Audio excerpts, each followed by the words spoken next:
from DeSantis. He was just criticizing the bill for not being sufficient and insufficient reform, pushing for broader changes, highlighting tensions with the speaker who was putting this forward. So he said, condo owners should not bear the burden of the massive costs, the safety requirements, and the legislator needs to act to provide relief. What do you think? I mean, what are you seeing across the board? You live in a condo building, so you can understand some of the nuances here. I think that's huge. Mainly just lowering that reserve.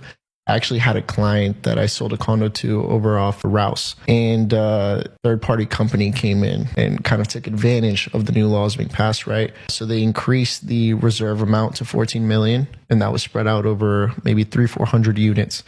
So needless to say, a lot of these owners can't come up with whatever it was, $10,000, $20,000, so they're forced to sell. So that same company that came in, forced them to increase the reserve, is now offering to buy their units back from them at a discounted rate, in some cases even less than half of what it's actually worth. This is kind of seeding an opportunity for these sharks to come in and really take advantage.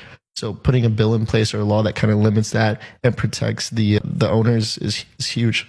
Can save a lot of people. That's interesting, because that surely, you could be 100% right on that. It may just not be part of the storyline that what we've seen on some of these coastal condos is investors swooping in and buy them at a discount when the value of these things hasn't necessarily gone down. They've just had an increased burden. And I know this for a fact. There's a couple associations over on the Volusia coast here that these things are selling. These are $500,000 condos, but they're having $100,000, $150,000 assessments. And so when you can't come up with that, the next buyer has to.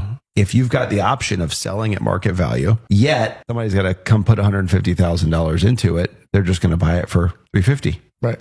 Right. And so are the value of these condos going down, or are we seeing that affect our stat line just because of the situation? It's like an artificial drop.